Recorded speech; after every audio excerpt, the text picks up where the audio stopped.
исполнители. Вот это на это, вы знаете, после того, как выборы прошли, буквально через 3 дня, я у Фазылага сижу дома, вот здесь, кофе пью, звонок.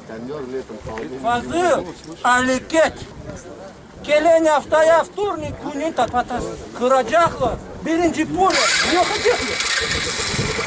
А где Суледи? А где Суледи? Фазылага лицо меняется, на меня смотрит, Седомир, ты говоришь одно, мне говорят другое. Кто звонит? Я понял, что татарин. Потом я узнал, кто звонит. Не буду ему говорить. Но наш чиновник, татарский депутат. Надо всех их фамилий называть. Иншаллах, иншаллах, иншаллах. В свое время. Называть надо. Я тут же звоню человечку. Я говорю, дорогой, вот тут информация пришла. Во вторник, говорят, ломать нас будут. Я говорю, Седомет, ну вот, сессия прошла сегодня, это было в среду. Сессия в среду прошла неочередная сессия горсовета и вынесла это решение, что Стрелкову будут ломать. Я звоню ему, говорю, дорогой, ну не буду имя его, чтобы показывать с кем. Я говорю, говорят, вот сессия сегодня была, и там вынесли главное решение на снос Стрелковой. Он смеется мне, говорит, Седомет, ну сколько раз вам сказали? Это еще до заявления Джарты, когда он сказал, что ломать не будем. Мы не будем вас ломать.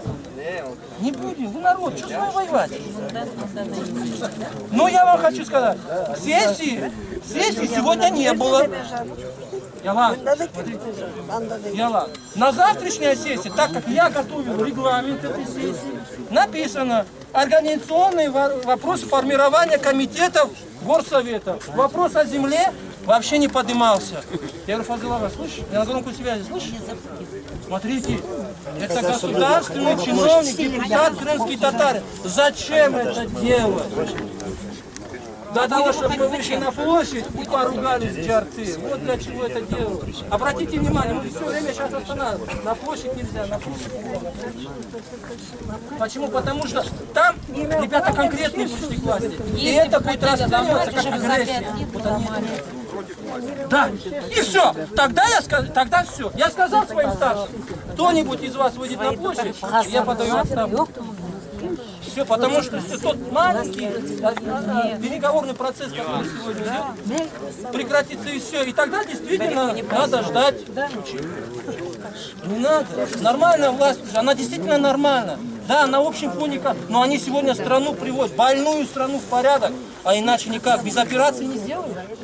Но они за народ.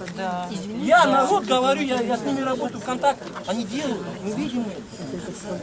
Да, может быть, немного, что, как мы хотим. Но извините меня, 20 лет страну уничтожали, просто уничтожали. Посмотрите, что в Греции творится. Это дефолт. Вот мы, Тимошенко, вот это мараз, вот это с косой, она довела вот с ним страну до этого. Поэтому давайте мы никому не будем давать ничего. Если я вам скажу, если там где-то действительно будет, поверьте, на нас выйдут на связь. Да. Но я вам хочу сказать, после 18 мая, и что самое главное, я чему это говорю, нам сказали, мы будем работать с народом и с народной организацией. Потому что у нас есть претензии. Да. Мы не будем с ними работать. Поэтому мы создали новую организацию. Вышли массово оттуда. Потому что мы ему говорили, Мустафа, вот так, брат, вот так. Надо вот так делать. Там нельзя ходить, там вот так надо делать. Нет. Ну когда он не понимает, мы создали новую организацию. Нормальные люди собрались. Да, все батаны называют. Стойкие, справедливые. Это перевод. И вот сегодня уже, посмотрите информационно, как оно пошло.